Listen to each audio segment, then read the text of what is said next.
So I'm Angela Cripps. You didn't know. This is Mark Krajnik, and we're just going to dive straight into your life in recruitment. So, how did you get into the recruitment industry in the first place, Mark? Let's start there. So let's jump right in. So back on October 13th, 1992, moved from Los Angeles, California to Richmond, Virginia.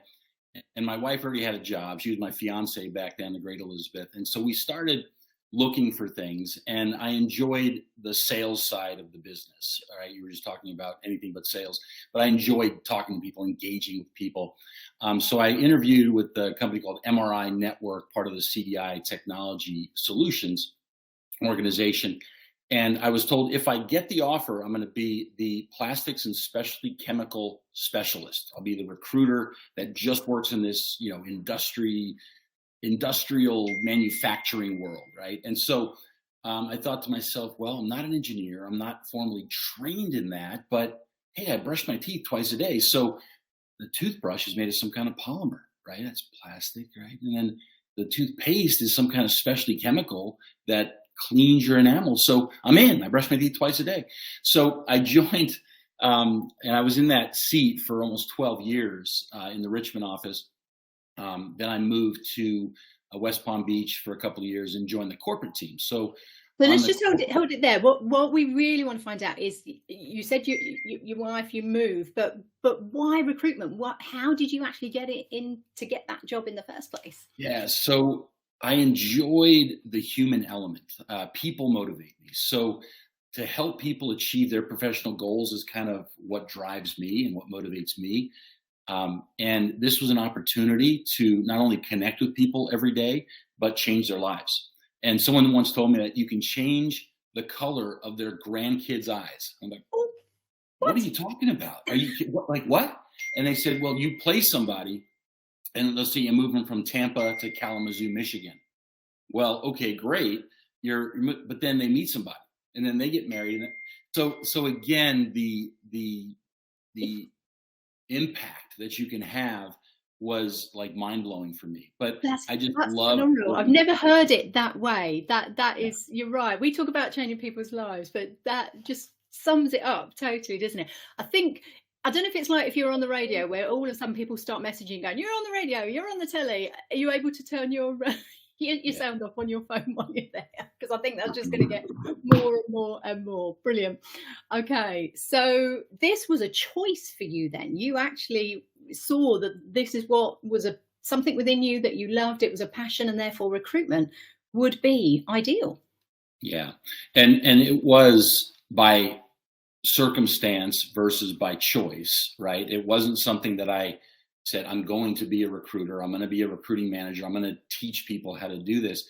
It was, I was taken 3,000 miles away from where I grew up in Los Angeles and had to find a job, right? And then it turned into a career. So I went to school for diplomacy, world affairs, was going to be in politics, and again, took a left turn into sales. So I love how recruitment can do that to people. It might be, let's see, just try, and then 30 years later, you're still in that situation. Brilliant. And we forget here in the UK how big the US is. So when you say that 3,000 miles away from home, I mean, for us, that would be like 5, 6, 7, 8 countries away. And yet for you, it's still the same.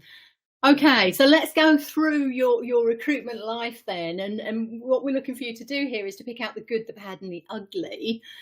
So what's been the good of your recruitment life? Share some of that. So I've been doing this for 31 years and had the privilege to work with some amazing people, intelligent people, very driven leaders and peers.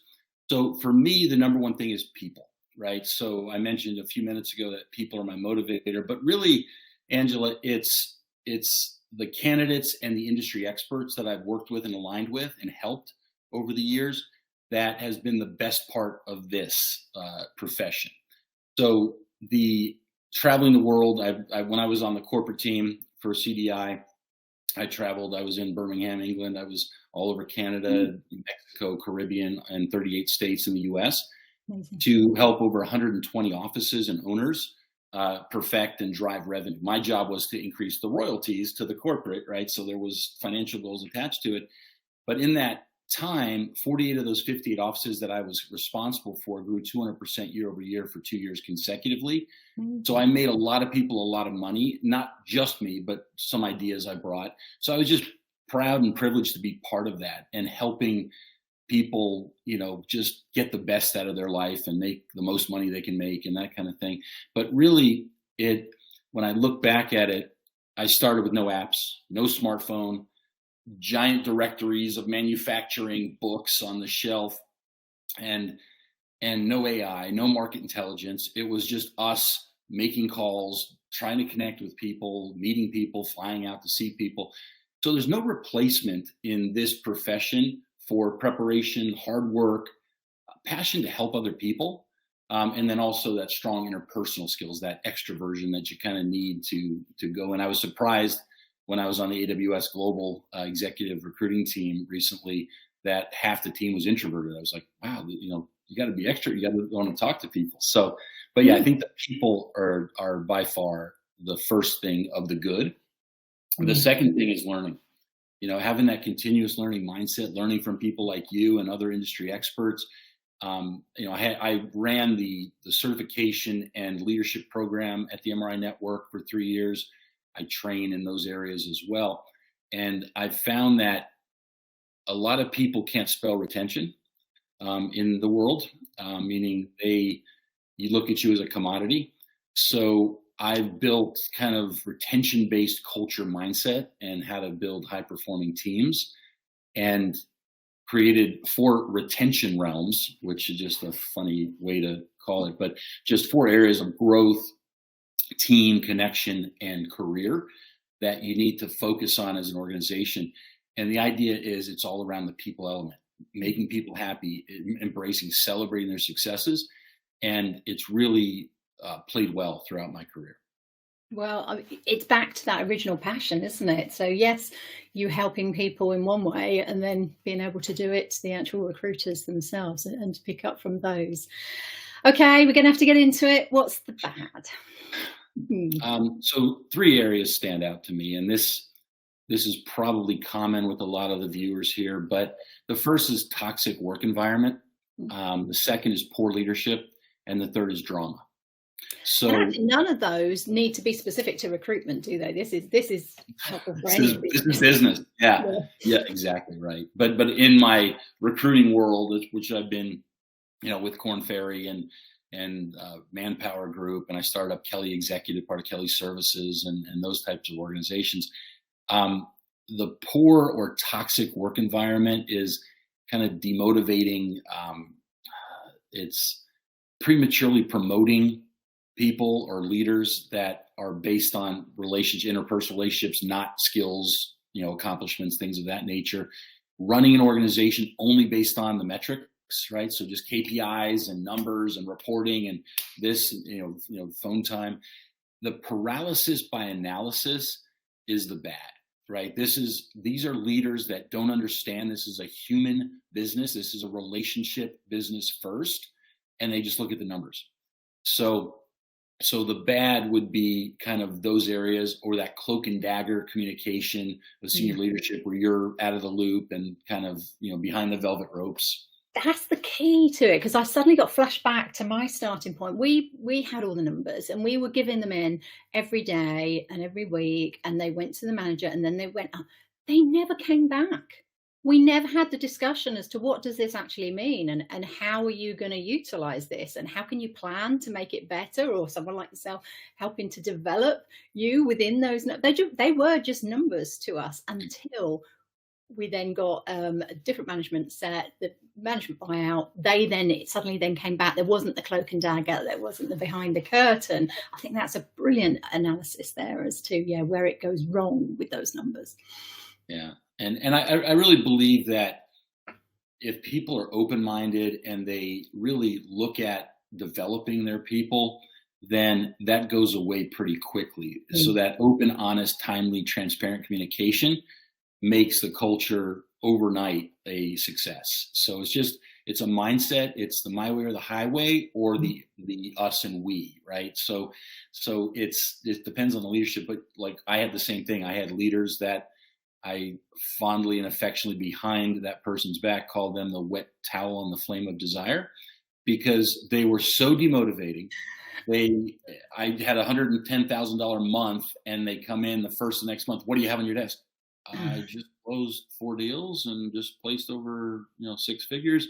Well, what do you have now? You're out of business. I'm like, no, I have calls to. And so it just made you feel small, right? And some people enjoy making others feel poorly, which is sad but true. And I've had those leaders. As soon as a new leader comes in, that's rejuvenating, that's refreshing, that brings ideas, that's in the game, that leads by example, then it's a totally different environment, totally different culture. And so I think there's ways to course correct those behaviors. But I always looked at, when I managed, I've managed teams since 1996, I look at attitudes and behaviors, not results. And people are like, wait, what do you mean not results? You need to, well, what drives the results? You got to look at the root cause. If you have a negative environment, the sky is falling, Eeyore syndrome, looks like hurricane weather, that kind of thing, you're not going to progress. You're going to have a bad day because you chose to have a bad day. And if your behaviors aren't consistent, you're not driving revenue, you're not doing the things that work for you, which is individual, it's not uniform, then you're going to have positive results. If you have a positive attitude and you drive those consistent behaviors that work for you, then the results will be positive. But on the other hand, if you don't, then they probably will be negative. So I look at the root cause, the mitigate, and the solve, right? So kind of that deep dive mindset of identifying, course correcting human behavior. If someone's not in it, it's a bad day. Okay, so we have bad days, no worries. Tomorrow will be a better day. But the idea is having that focus on attitudes and behaviors that drive the results, to me, makes an amazing environment. And it is about that environment. One thing that always spoke to me was that analogy of a garden. And if your plants aren't growing, they're not flowering, they're weedy, they're awful, actually, it's not the plant's fault. It's the environment around it. That's what you need to change. And actually, all of a sudden, put some sunlight on them, give them the right food, training, development, whatever it is. But they can flourish. They need the right environment to be able to do that. I've just seen Alan put a comment on there as well. He put a post out this morning. He found an old video of his of the top 10 mistakes rookies make. So he's saying, hi, Mark. We have a link there. And it's a lot of the time down to the bad management and the way that they've been treated. Okay. Oh, and ugly. So this is like a really... Well, and this kind of is on the borderline of bad and ugly. So I'll start here, but drama. So my question is, do you have a high DQ?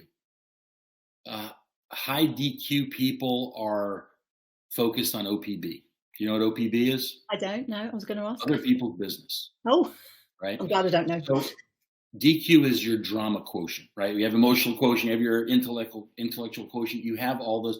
So I created this thing called drama quotient just by observing human behavior.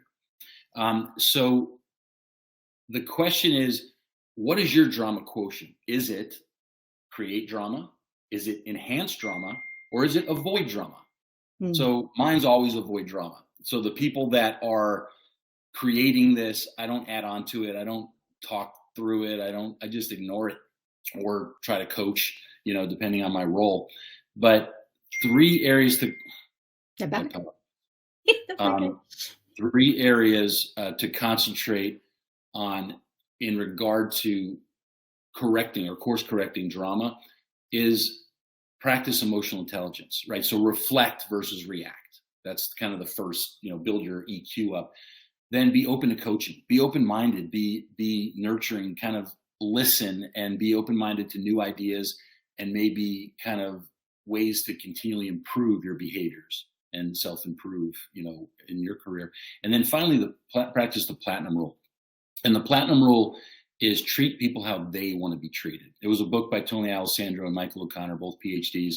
It's a great read, and it puts people in those 4 that, the director, the socializer, the thinker, and the relator. And you find out what your primary and secondary, styles are in business communication. But when you treat people how they want to be treated, you put yourself in their shoes versus what you want and your agenda and where you're headed. And you avoid passing judgment on people.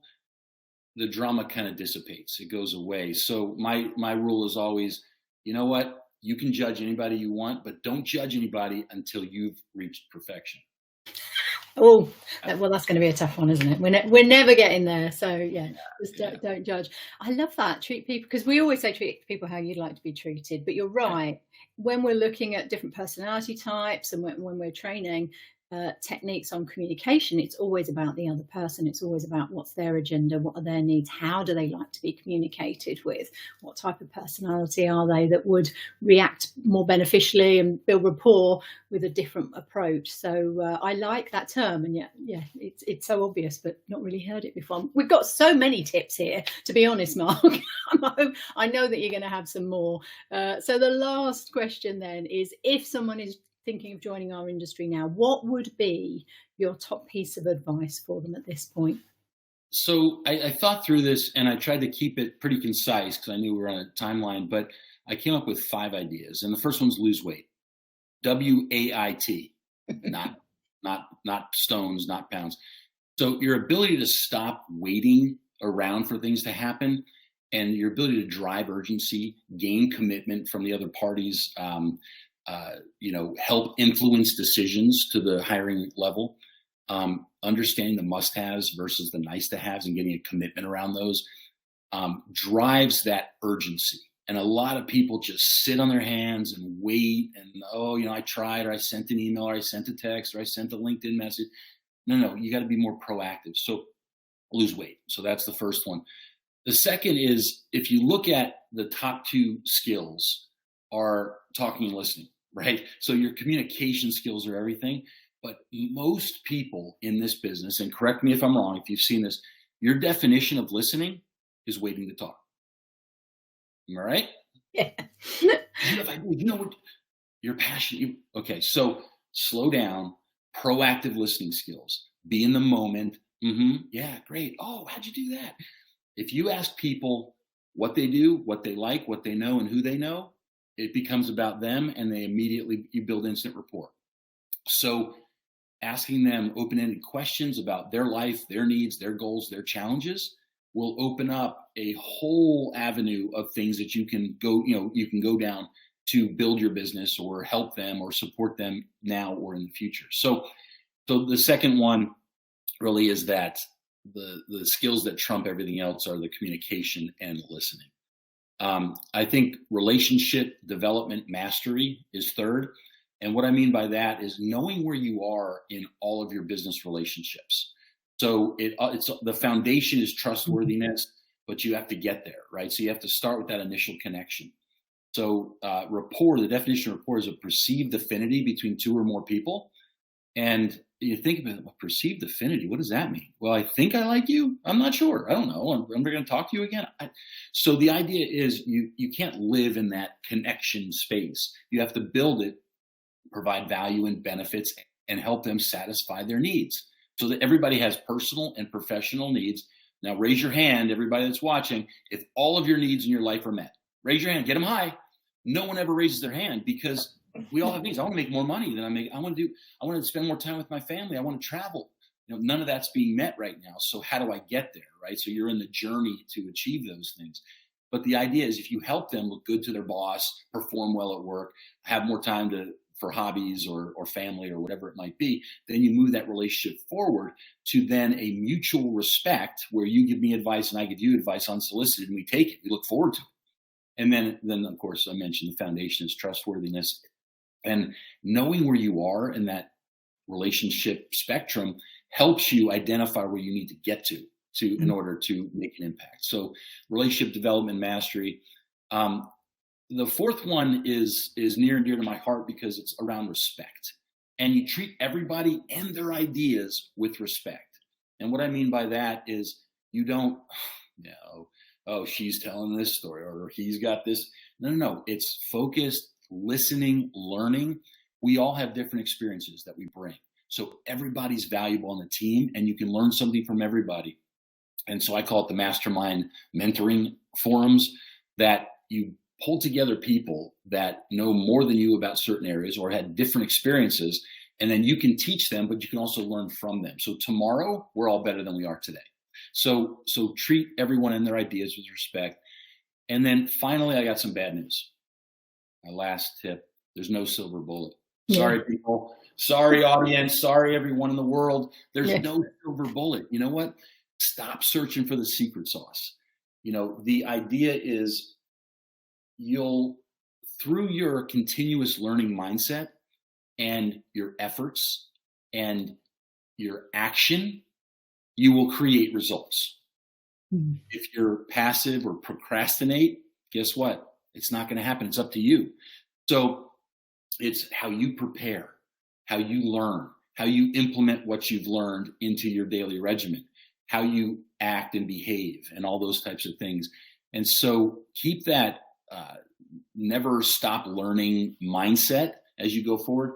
And then remember, attitudes, behaviors, and learning will take you to the next chapter or the next level in your career.